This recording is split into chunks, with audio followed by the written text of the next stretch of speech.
Gate 14 podcast, and things are going bad, folks. Things are going real bad in Blue Jays land. Avery, what's up, man? First week, it feels like you and I haven't been in Canada together at the same time in like a month. That's what it feels like. Except for right now. But that's what I'm saying. Like this weekend's gonna be the first weekend you and I are both in Canada at the same time. yeah, so maybe that'll save some things, but not too many streams together. I've been still busy again, and the team stinks out loud. It's like the worst combination of anything that could happen is going poorly right now.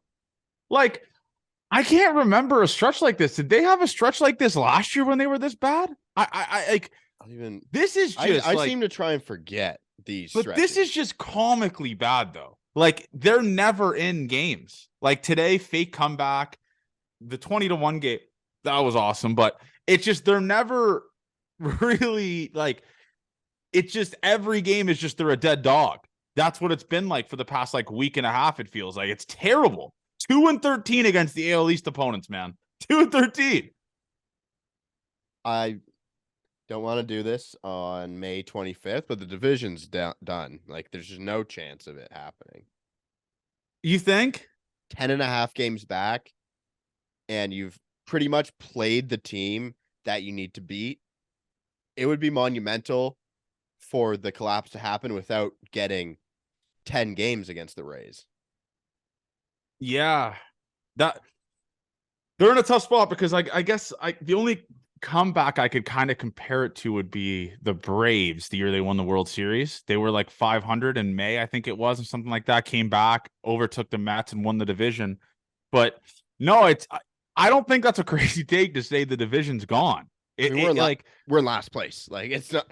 It's crazy, but they're just not going to win. Fucking division. So are we tanking for a third wild card? Are we going back with that narrative I had from last year? Because listen, I think we might be tanking for first overall pick is what we're closer to than the playoffs. No, I still think this team's going to make the playoffs. I'm going to be overly optimistic with it. I do think this team still makes the playoffs. I don't think that's a hot take. This is just a really bad stretch, and honestly, it doesn't seem like there is signs of getting out of this stretch. There's no start. Like, when the starting pitcher is buzzing, the offense isn't there. When the offense is there, the starting pitching's not there. It's just this team is so out of sync. It's really tough to watch. And the only way we're going to save it is I will be wearing a full suit to stream tomorrow for Friday beers. I'll be going full suit. You don't have to do that. You just have to burn your pants. But you burning the pants didn't work. They got murdered after they won the 20-1. They got murdered back to back. I wasn't on stream though. Like, I don't think we've given it its run yet. Both of us on stream. We're back. I took the shirt off. No tarp stream. It's gonna have to happen again tomorrow. Yes. So, I think the only thing we saw, the only light of the whole weekend, the whole week series, was Hyun-Jin Ryu throwing a bullpen. And God, he looks good. Eliminating late night eating, he looks all time. Something that Avery Chenier needs to take a book. Ryu is gonna Can we just say he's gonna save the season? Let's just start that narrative. Ryu's gonna save the season in August. He should not have to pitch. Coming off Tommy John, he shouldn't have to pitch a meaningful inning for this team, but he might have to pitch the most meaningful innings for this team, which is a nightmare and shows how thin this fucking team is, dude. Why didn't anyone tell me that when I was throwing out these takes that this is the most special Blue Jays team of my lifetime, that all that? This team has no depth. Cavan Biggio is off of the bench, and he's their number 2 guy off the bench. But we could have good guys, like Barger could be off the bench. Horwitz could be off the bench. There is they've kind of haven't been great in the minors right now. But Horwitz has been, though. Horwitz hitting above 300. Sure. Sorry. Maybe I talked out of my ass. But they haven't pushed our major league guys out of spots yet.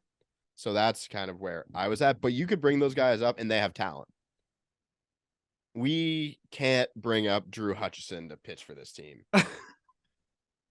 And that's where we're at. Bowden Francis, these all got there is really no depth, man. None. So I was doing the drive home by myself, like I always do, scrolling Twitter while I was driving. It was bad, I know. Don't recommend it. But I was thinking Nate Pearson should fucking move to the rotation in No, some dude, his capacity. role has been so good as a reliever though. Sure, Maybe but an opener. if we do Nate Pearson 3 inning starts, we're getting Alek Manoah 4 inning starts, and they suck.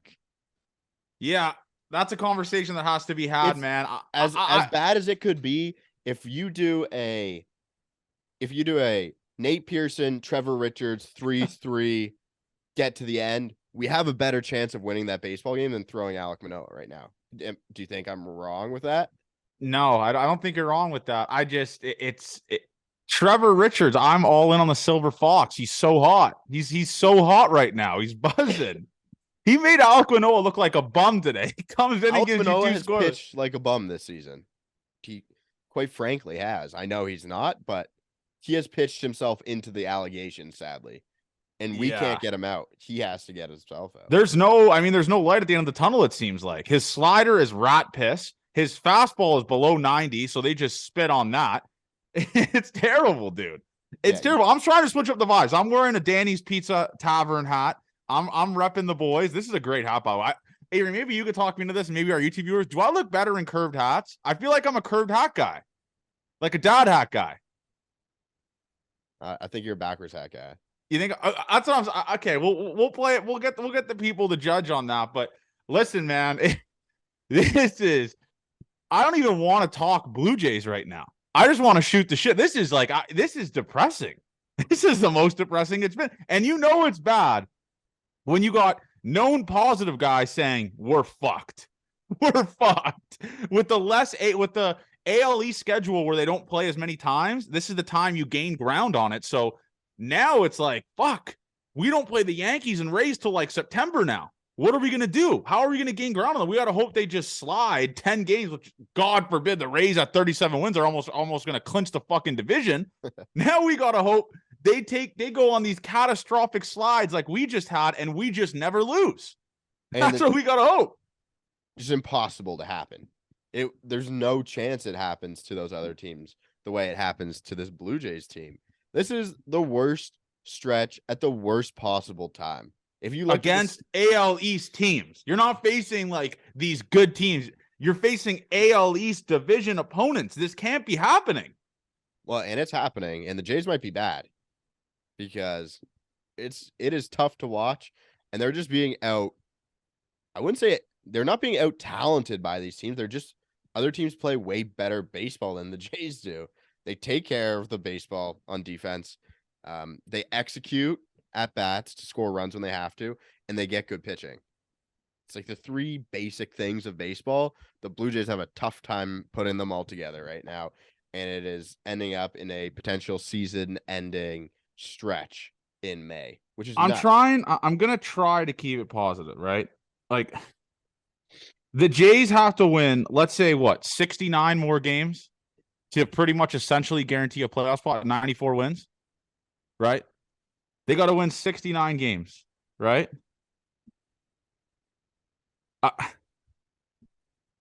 It's tough, man. This is a weird spot to be in because I know I made that tweet last year. They were 500 at the fucking All-Star break, pretty much 2 games above, right? And they made the playoffs with 94 wins. It just sucks having to rely on the Toronto Blue Jays to go on Superman runs in August and September to make the playoffs. That's not how you're supposed to play.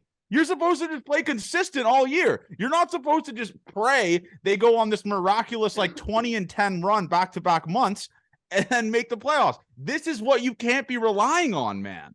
That you can't be doing that to rely on making the playoffs. I just don't know how you fix this because there's no depth. This farm system is, no offense, garbage. Who are you going to trade to get like Ricky Tiedemann's the only trade chip? And he's hurt. Maybe Zuleta? Sure, but they're like pieces, and no half decent franchise is going to take those pieces and make them into something that they want for an impact player. It's just not a good situation. It's really not. It's really not a good situation.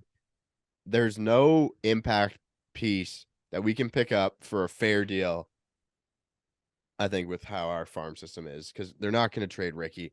The farm system would be close to the worst in baseball, like up there and bottom 6, 7, 8 of baseball. You trade Ricky. Yeah, just I it's definitely a tough spot because this is what we got, folks. This is what we got at the end of the day. Unless the Jays pick up Gary Sanchez off waivers because he's on waivers right now, I don't know how you can save this team. But listen, we know what this team is capable of. You swept the goddamn Atlanta Braves, bro. You swept the Braves, the best team in the NL. You swept them, and you're just like. It's so frustrating. That's what this team has always been. Last year was frustrating. This year it's frustrating. I just don't understand why this team just can't win a series, lose a series, win a series, win a series, lose. Like, it's just consistently, they'll just lose 100 series in a row or win 100 series in a row. It's nothing in between with this team. It's nothing in between. Yeah. We can't fix them. I want to strap it up and just get out there. And by the way, the people that are finding all these pictures and videos of me is insane. Like the pictures of me coaching at that clinic. I'd seen that picture before. Where though? I've never tweeted. It's not on any of my social media. I don't know how they have seen this. It's got to be on like Facebook or something, dude. I don't know, but I don't have Facebook. Sure, but someone could like tag you in something, right? Maybe. The pictures of you were funny. The one of you hitting at school, the wood bats. If you like close your eyes, it sounded like a movie soundtrack with the way things were going on. Like I was putting on a show, like an old school movie, and it sounded like someone was right next to the mic, just pretending to hit barrels. Because was I putting on a show though? Are we ready to have that discussion? Launch angle looking like fucking Vladdy ground out Jr., man. No, those were in the gap, Avery. Those were gap shots, working middle other way. That's what I was doing. I did see a couple backside triples from you there. Yeah, I was buzzing there, man. To go back, dude, and just get to experience that, it would. Oh man, it would do numbers. It's like this sucks because we spend so much time watching the Jays. I know we were at Blue Jays podcast. It's like 20 hours a week into the Jays and they just play like shit and you're not happy after. It's like, why do we do this? And when you're thinking about them. It's like that. It's like I'll go to bed happy when the Jays win. And I'm like, not that it ruins my day, but it definitely is like, I would have liked to see them win the game if I'm going to spend 2.5 hours watching it every time. So that was tough. And the fucking day games suck. Can't really watch them that much. So that was you didn't miss much in your defense. I was tuned in, and just every time Alek Manoah just fucking sliders in the other batter's box, right down the middle. First inning kind of wasn't even his fault that bad too. I thought. Well, Calvin Biggio error at second on on the turf. I want to say this. This may be an old man take. You shouldn't be making errors on ground balls on turf. Is that a crazy take? They don't take crazy hops. You like your baseball IQ can read where the hop is going. You automatically know where the hop's going to go. You shouldn't be making errors on turf. Yeah, that's a take that I will take to the fucking grave with me. Yeah, balls at you under 90 miles an hour, you probably should be making those plays. It sucks. It sucks as a Jays guy. How do you slump buster? Like, what are the boys thinking at this point? What the Toronto Blue Jays need is this. All right. They need. You're fighting that Zin hard, man. I'll take it out. What they need is this, Avery. They need to just let it fly on a Friday night or a Thursday night in Toronto or Saturday. I guess Saturday night would make sense, actually. A Saturday night, all the boys, if you don't go out, you don't drink, you're going out tonight. The entire team, 50 lads, go to a bar in Toronto, get shit pumped, don't even think about baseball. Leave the wives at home, leave the kids at home, get the fuck after it, and just get mangled and play Sunday hungover. I don't know, personally, that's what I used to do. I used to play the best when I was hungover. Was that the same as you? No, I played horribly when I was hungover. The entire fall when I was raking, I was just hungover as fuck. Yeah, no, I couldn't fight it that way. I almost think that this flight that they're on right now from Tampa to Minnesota, they gotta get fucked. Is the easiest way to get blackout drunk. Like They have to. stretchered off the plane, the whole team. That's what needs to happen. Sleep on the plane. No hotel. You sleep on the plane and you sleep in your fucking sins that you've just committed this entire last Eric 10 Swanson, days. JUCO guy, definitely knows a thing or two about sleeping on a Oh, bus. 100%. This is what I'm saying. It's just like the only way to save the Jays right now is by just obviously the closed door meeting, which is what we'll talk about in a second. They need to just have a morale. Go to a zoo, go to a bar, get after it with the boys, and just have those fucked up conversations where you're just like, I love you, man. I love you, man. I got your back, man. That's what the Jays need. The Jays need a slump buster night where they just have they go to the club bar, order 10 bottles, and just get shithoused. That's the only way to save the team and the only way to save the season, because that's when the real conversations have. Maybe someone leans over to Calvizio and say, you got to be fucking better, dude. No. And I got to be better too. No, this is what I say. I got to be better and you got to be better. We both have to be better, but you're not pulling your weight. You're supposed to be off the bench guy. And maybe Manoah says, hey, guys, I'm fucking ass right now. He's been saying that for a long time, I hope. Okay, but what I'm saying is they just need those drunk conversations, the I love you mans, that just where they're fucked up drunk, just looking at each other and being like, dude, we're in, like, this is what we have here. We can't pick up anyone. We can't trade anyone. This is what we have. And you know what? John Schneider and Pete Walker should go out too. I don't recommend Pete Walker driving Pete Walker there. should be the leader of this thing. That's what I'm saying. You need a guy like that. And I know that, not to compare to hockey, but I was into spin chicklets. And what some hockey teams do, especially in the playoffs when the Blues went on that run, or I think it was the Kings, they would go out after every series they won, would get after it. Just get after it, not think about hockey, get after it, and just focus on the next series the day after. That's what the Jays need. This is what the Common Man podcast. Blair and Barker's not saying this. Blair and Barker's not saying the boys need to get absolutely shithoused mangled and just have some serious life talks with each other at 3 a.m. That's what they need, Avery. We've all been there. You and I have been in those conversations with people. Those conversations kind of rock, man. You have those life chats. I'm not saying to chalk up the white powder around a table and just fucking just not blink like Brooks Koepka and say I love you boys to each other. I'm saying just get drunk, sit around, maybe just have an after party somewhere at an apartment or the hotel. Just rent out the hotel, like one of those conference rooms, sit around a table and just have life conversations with the boys. That's how you fix it. That's the solution. And then when that doesn't work, where do we go? Then they get into cocaine. That's what disavow. We disavow. No, but I just think let's talk about the team meeting. What possibly does the Toronto Blue Jays lead the league in team meetings? I feel like last year they had 100. They had 100. The Padres should be having more team meetings than the Jays right now, but it's close. And John Schneider was the one who outed the team meeting too, which is really fucked up. Like Matt Chapman, I don't even think it's like fucked up. It's just kind of weird. You want to hear that from a player, though. You don't want to hear that from a manager. Like, you want to hear Matt Chapman say, yeah, we had a closed door meeting. You don't want to hear John Schneider saying, oh, yeah, they had a closed door meeting and locked me out. Yeah. I was waiting outside the locker room for 30 in the middle of the team meeting. But who do you think? Let's have a funny segment here. Who do you think took charge in that team meeting? You think Let's Go Brandon, who, by the way, Brandon Belt is raking, dude. He's hitting like 350 this month. So it would have to be, I don't think it would be an arm. I think it's probably Brandon Belt saying something. And it seemed like George Springer did these every time last year, too. So you get two guys who have won. The only two guys who have won rings on this team? Yes. I think that's the people you have to listen to at this point. And coming from anyone else, just wouldn't feel right. I don't think. Maybe Bo.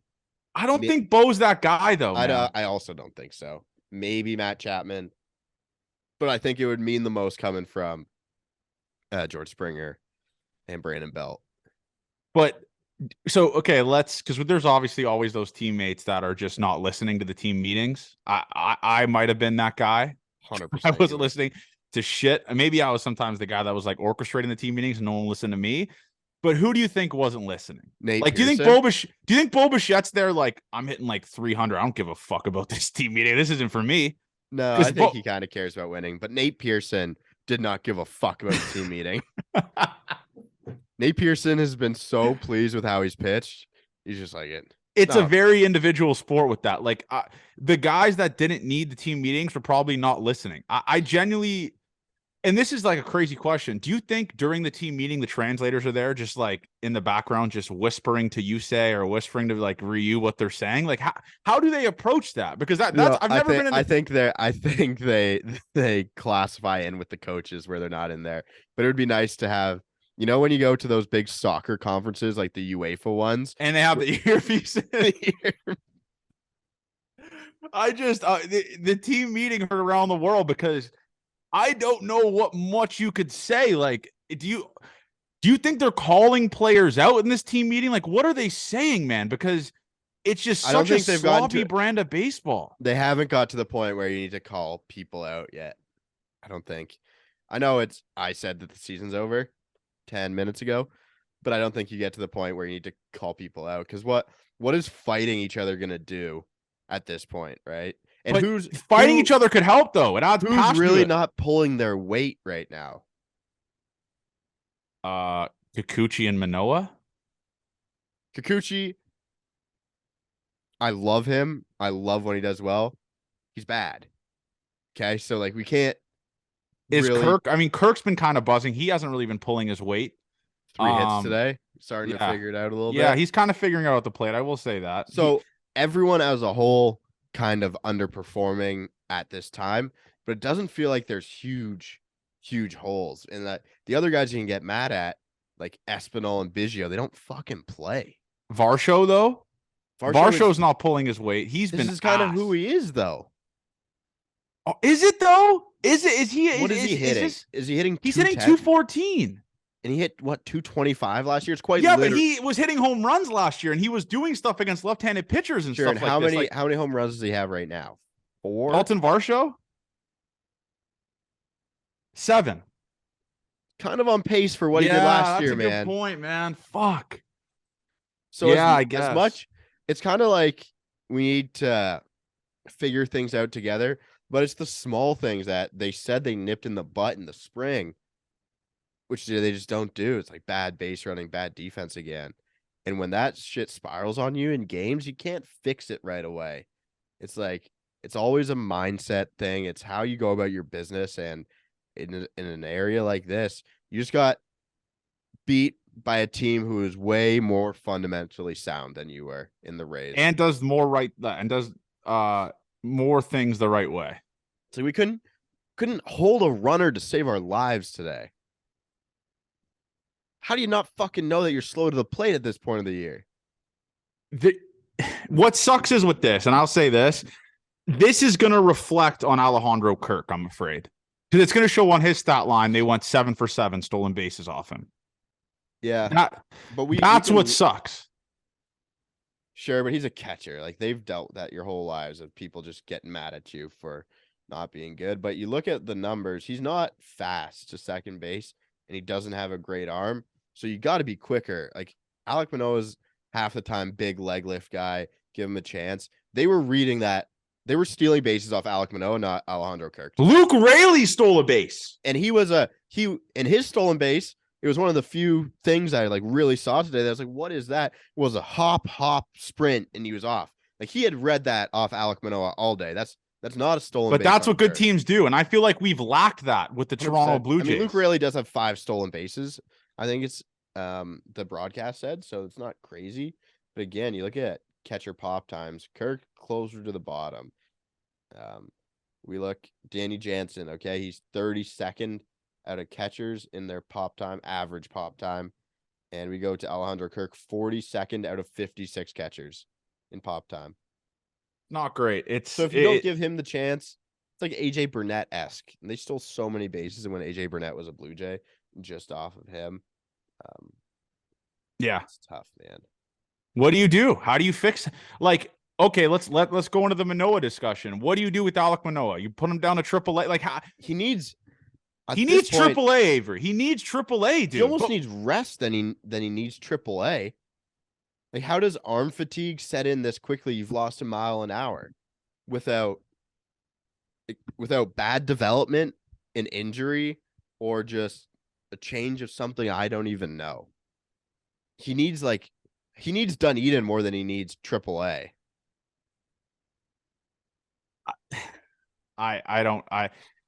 the thing is like we've discussed earlier in this podcast, there's no depth to be able to send Manoah down to AAA. I guess you could do a bullpen day with Richards and stuff like that.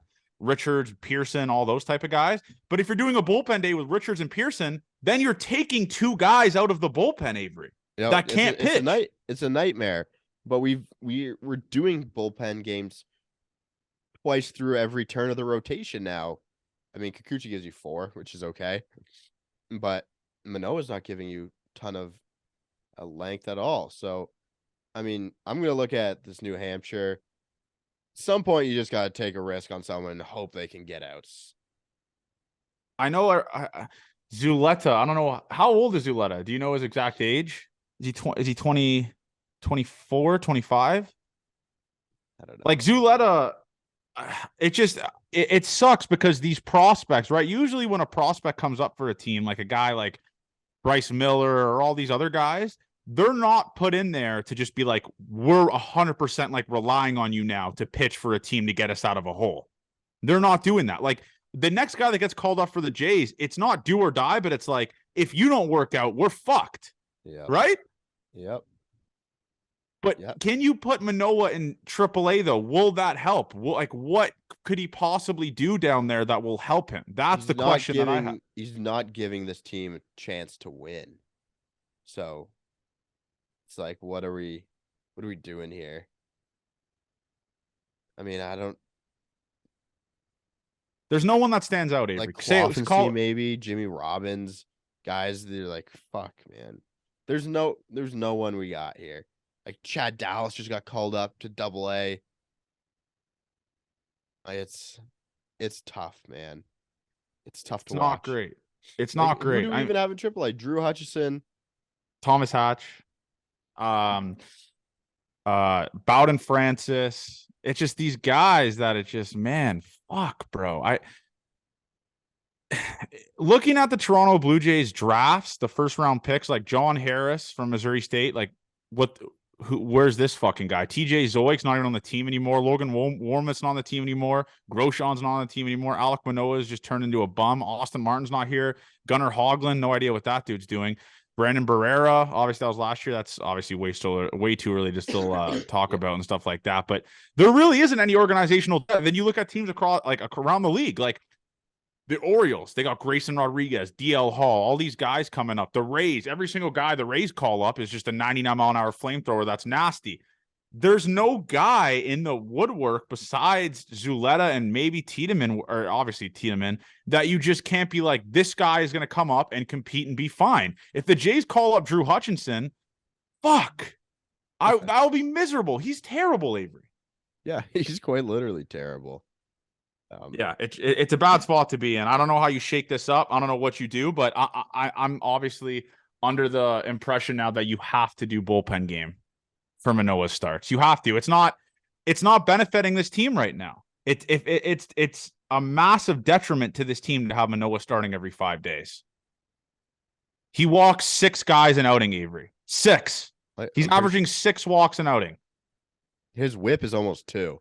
You're averaging 2 people on base an inning. And his pitch count was at like 60 after 2 today. It's not great, man. It's not great. But let's go into the positives now, I guess. Let's go into some of the positives. Brandon Belt, I know we talked about this earlier. What a resurgence from Brandon Belt, man. I mean, this guy has turned into a guy where like he was hitting in the 4-hole and obviously competing with it. This is a guy that we were ragging on. It's time to give a guy his flowers for this. He's hitting in his last 30 games. He is 29 for 89, hitting 326 with 11 RBIs and a 434 OBP. His last 7 games, he is hitting 368 with a 520 on base percentage, Avery.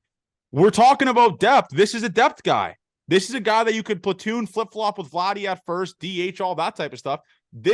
Give Ross Atkins, this was a good signing as of right now. And John, it's not even like depth. We desperately need him now to fucking drive people in and do his job. So it's not like a depth piece. He is a very, very important piece to this team right now. Yeah. Which we kind of signed him for. So I'm glad it's paying off. It was a tough start to his tenure as a Blue Jay, showing up late to camp, barely playing in spring training games, and then sucking at the first month. It's like, maybe we should have just shown up a little earlier and we would have been okay, Brandon. But he's doing what he's brought here to do, and that's hitting. And with Vladdy a little bit injured, him playing some first base, defense has been fine. So I'm This is happy. the tough thing, Avery. This is the tough thing. I know, obviously, like I said, we're going into the positive and stuff like that now. The Jays are playing like this as the healthiest team in the American League East. No shit. Right? If the Blue Jays had injuries like the New York Yankees or the Tampa Bay Rays have injuries, we would be fighting with the Oakland A's for worst in baseball. Like, imagine this team if George Springer went down, or like, I know George Springer's like an injury guy, or Whit Merrifield went down, right? This team would be, you would have to every single day start Espinal or Biggio, right? That's when you call up Addy. That's when he's like, okay, we need you to figure it out. He's injured though. Sure. And Witt's not injured, so we don't need to worry about that. But I'm saying that's when you take a chance on a guy that you need some upside from, because you're not getting it from Espinal or Biggio. For sure. For sure. And then, I mean, another positive I want to discuss is a guy that we've ragged on for over a year on this podcast, rightfully so. Jose Berrios is all the way back, Avery. Jose Berrios is really good. He is really, really good, and he has really figured something out, man. I mean, this is a guy now where, in my mind, I'm okay with him starting a playoff series. This is a crazy stat. So his last 7 games, he's 3-2 with a 3 ERA and a 1.13 WHIP. 39 strikeouts in 45 innings. This is the guy you traded for. This is the guy that I was positive about in the offseason, that I knew I said he would come back. And Jose Berrios, his pitch sequencing, where he's locating his pitches, his mindset on the mound, he has been fucking incredible for this team. Him, Bassett, and Gossman are lights out. I tweeted their stats today. And for the people that don't know, I'll pull up their stats here. So between Kevin Gossman, Chris Bassett, and Jose Berrios, they've thrown 185 innings, 71 earned runs, 3.45 ERA, 22 home runs given up, 190 strikeouts, and 49 walks. This is what you need from your top 3 guys in your rotation. And what makes it even more sick is this team is barely above 500 when your top 3 guys are giving you this type of production. That's what makes me very mad. Seeing a production like this and the team not winning games with these guys. That's what makes me really mad about this. Yeah, so when we talk about Jose Berrios, he's decently unlucky so far this season. So his ERA 4.22, expected ERA to this point, he's given up hard contact pretty early on this season. Expected ERA 4.92. But then you go to FIP, fielding independent pitching, 3.75. So if your FIP lower than your ERA, good. Those are good signs for you going that way. And then xFIP of 3.78. So pretty similar. So having an xFIP lower than your ERA, really good thing as well. And he has a batting average of balls in play of 313. So 2 years ago, when he was really good that season, he threw 192 innings and had a batting average of balls in play of 277. So that's like a nice little 40-point swing where you could go, and you have some things going his way as well. As second fastest average fastball velocity is this season for Jose Berrios. A lot of good things coming of that. The pitch mix, kind of similar to last year, forcing fastball down a bit and the sinker up. And that's what we thought would fix him as well. And he just seems to be out of the middle of the zone. I trust him when he goes out there. Me too. And I think that's the biggest point of being a Blue Jays fan, or being a fan of a team. It's like, hey, he's going to give us a chance. If it's bad, it's bad. But I trust that guy to go do his job every 5 days. And the thing is with Jose Berrios is like, this is a guy in my mind now, he gives me the same vibes as like a Bassett or a Gossman, where I'm like, all right, before a start day he's going to give you 5 or 6 solid innings, and he's going to give you a chance to win every single time he steps on the mound right now. So it's a positive, man. I mean, this is a couple things that we can look forward to once the Jays start winning again and going on these runs like that. I mean, obviously it's a team of runs. It sucks to say, but this is what they are. This is a guy that you can kind of piggyback off of, especially having Gossman, Bassett, and him going back to back to back. So and that's who's pitching this weekend. You got Gossman, Bassett, and then Berrios going. Probably the best thing that could possibly happen. And who are the Twins throwing? If Joe Ryan's in there, we're cooked. It's Lucas Varland. Is that his name? I made that up. Louis Varland. Yeah. Pablo Lopez, who struggled this year, and Bailey Pablo over. Lopez hasn't struggled this Yeah, year, it's a has he? 3.9 ERA. That's not good for Pablo Lopez. Pablo Lopez, that's pretty good. Okay, maybe I'm wrong, but these are 3 matchups that you should win. You have the advantage in all 3 of these matchups. Yeah, Ober's been okay. Louis Varland's been actually pretty good in his but outings. compared to Gossman, though, it's like it's night and day, right? That's 100%. The thing. So they're not the same caliber yet. Yeah, so that's my thing, man. It's like this is a series that you should win. There's no excuses. You have the team meeting, wipe away the series that you had in Tampa, which I don't even want to go game to game and talk about this. 2 errors on Monday, absolute disaster class. It's terrible. And another thing that I want to address is, can we please stop with stop with Don Mattingly to fill the shoes of John Schneider? Don Mattingly's managerial winning percentage is 0.483. 0.483. What the fuck is he going to do? So I think the obvious thing was he's the manager of the Dodgers when they were great, and there's a reason they fired him. Yeah, if he was a good manager, Don Mattingly would have been there fucking forever. And he is quite literally able to help this team every day. He has an impact on how they game plan or what his responsibilities are. He already has a piece in this. It's not going to change if John Schneider's out there. If he cared about what he'd do, he'd give tips that we thought would help. And if he gives them shitty tips and they keep losing, hell, it's kind of on him too. There's no reason for him to be. There are so many managerial openings have passed since Don Mattingly was last a manager. And there's a reason he's not a manager. And this is another thing. Don Mattingly had 5 straight seasons with over a 500 winning percentage, and his winning percentage is still below 500. That's how bad he was in Miami. Rightfully, well, obviously, that might not be his total fault. That might not be his total fault, obviously. But I'm just confused on. I mean, this is how bad he is, Avery. He went 92-70 and got fired. Yeah. 92-70 and he got fired. Well, what is he gonna do? Yeah, that's tough. Like I don't know. It's such a lazy thing. Oh, bring in Mattingly. No, then you'll want this guy fired. John Schneider has a massive leash after what he did last year with this team. Massive leash. And it's just so dumb. And then I'm just hearing people say, like, there's no urgency, all this type of stuff. Listen, these guys are trying, obviously. Is their effort good? Like, is them trying good? No, they've been playing fucking terrible.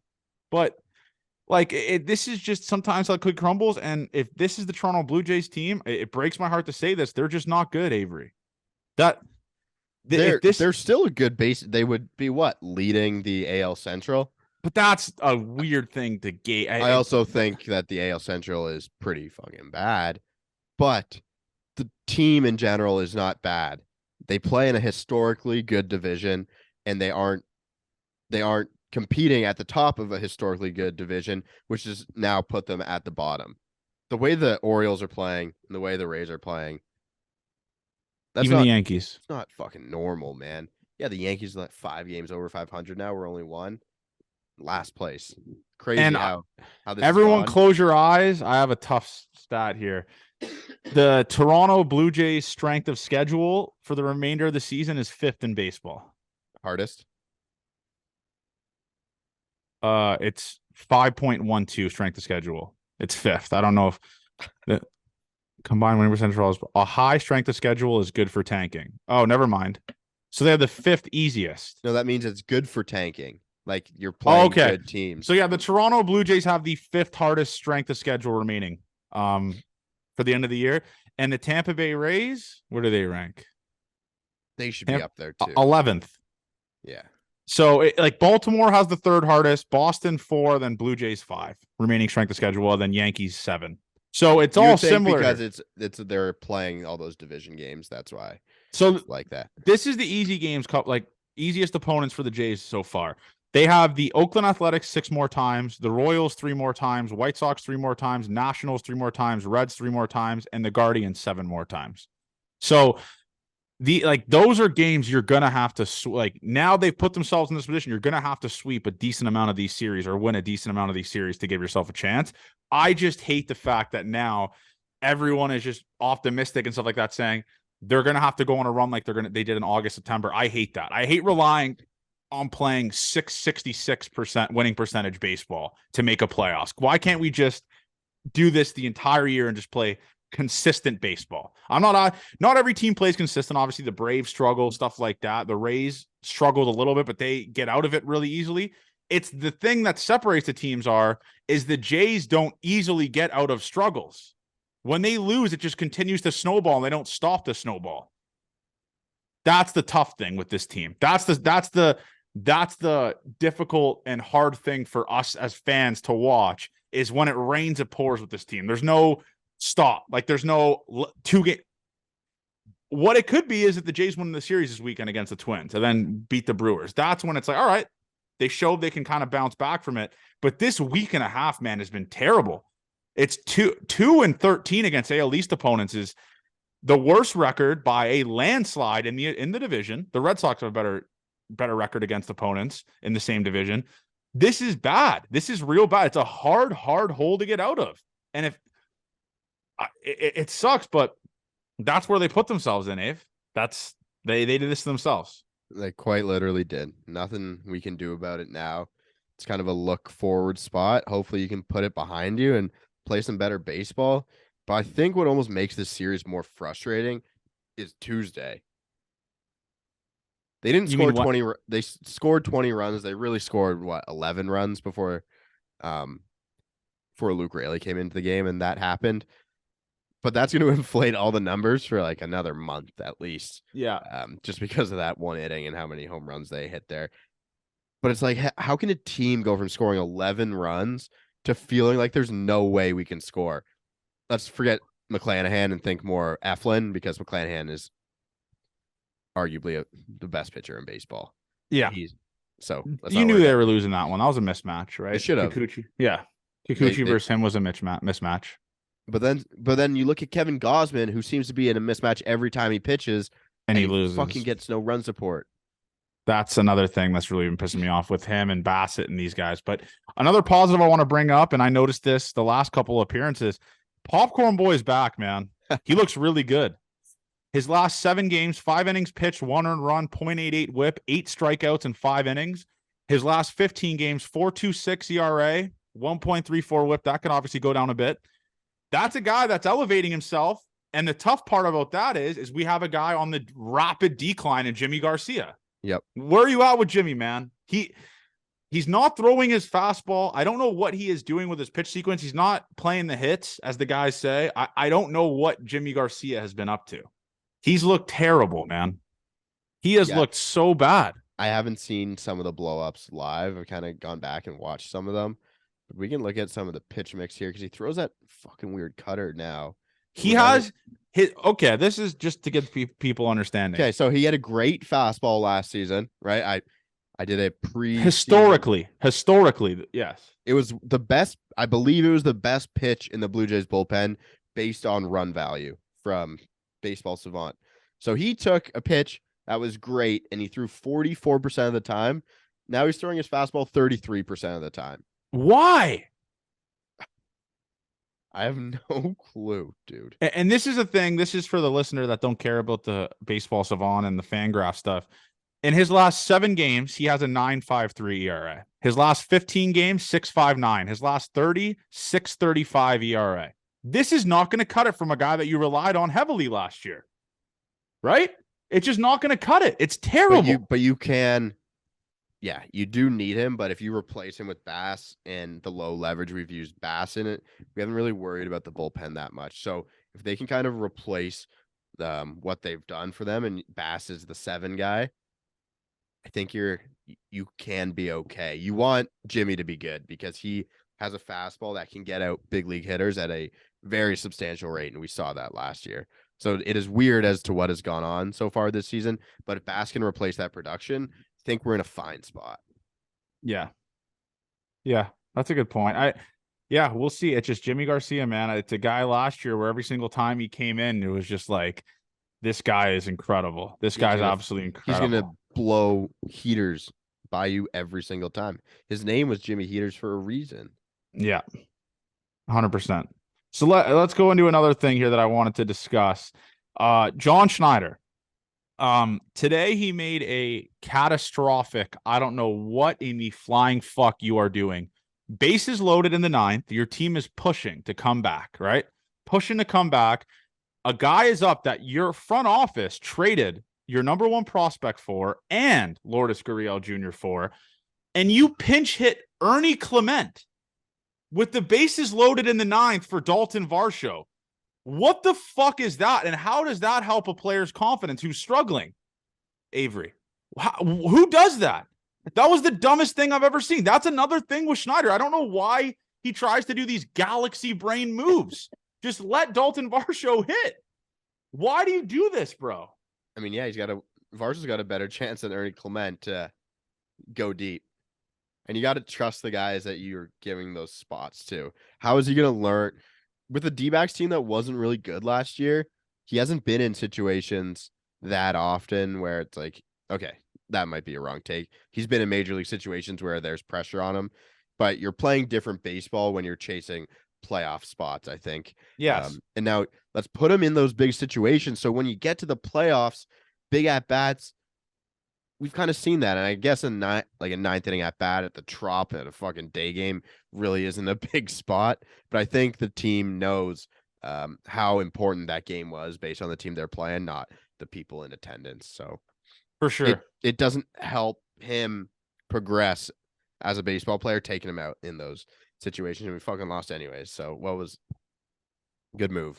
But what move does it do to put Ernie Clement in that situation? A guy you just called up 2 days ago who has like a career 700 OPS guy in the big leagues. It just such a clusterfuck of a weird thing to do. I don't get it. I don't get what, like, do you think Varsho's looking at that and being like, man, what the fuck? Like, why would you pull me here? Like, just let me hit. We're down 6-1. Like, let me hit. Right? I have no answers for shit like that. Just such a dumb. That's some of the things that really grinds my gears, bro. It's been tough. It's been a tough couple of weeks to watch this. I'll be honest with you, man. It's been not great. So, let's go into the breaking down the Twin series. Let's go. Blue Jays dad will be in attendance. If Blue Jays dad saves the season, I'm going to be pumped. And you owe him an apology. If they gonna have to give him his credit when it's due. He's 100% going to tell people he's Blue Jays dad. Spencer showed me he has merch. I might have to look into buying that merch. So yeah, we'll see what happens with that. But like I said, his pitching mismatch. This is a bounce back. You're facing a team that's in a catch it division. Obviously, good starting pitching depth. They've looked really good, the starting pitchers for this team. There's no excuse to lose this series. There is no excuse to lose this series. I will be livid if they lose this series. I'm going to say 2-1, man. It has to be 2-1, Avery. It has to be. Yeah, Minnesota the last 2 weeks and on the season, second highest strikeout rate. So I feel like it's a good spot for our for a couple gambling men to take some over strikeouts at some point. Yeah. I'll go. If it gets to the back end and Yohan Duran comes in the game, it's over for this team. As don't see. Oh my God, that guy's a freak. You see him throwing 105, 104, man. And he throws splitters or splinkers, whatever the pitch is called, that at 100 miles an hour. I just don't want to see him face the Blue Jays. That's my personal hell, dude. And we don't get to face the best pitcher on the Twins, which is nice. And Joe Ryan has transformed himself into a top of the rotation guy. Yeah. So I'll go 2-1 as well. We lose the Pablo Lopez game. Yeah. I'm going to say 2-1 as well. I'm excited to see the 3 big dogs pitch a series, man. Friday, Saturday, Sunday. Get your jobs done. I'm excited for that. So it's almost horrible that we lined up Manoah 1, Kikuchi 5 in hindsight, because those are back-to-back days you're working your pen to the ground. And say Gausman doesn't pitch 110 pitches, you're playing from behind with the bullpen 3 days in a row potentially. Yeah, for sure. That we'll see. I'm going to say 2-1. I'd like to see 2-1 as well. But what I want to see is just hitting a runner scoring position, man. That's what I want to see. Just the ability to do that. So, yeah, let's go from there. And obviously, expect us tomorrow. suit stream, bounce back Friday beers. Maybe we'll turn it around. The first Friday beers in a while, actually. So good to have the band back together for that. And any other words, Avery, for the people? No, like let's keep a little bit positive here. And That's all we can do is put a on a brave a face. sweep this weekend would bring me back. I'll say it. That's all we can do is put on a brave face. That's all we can do. Love you guys, and Gate 14 forever.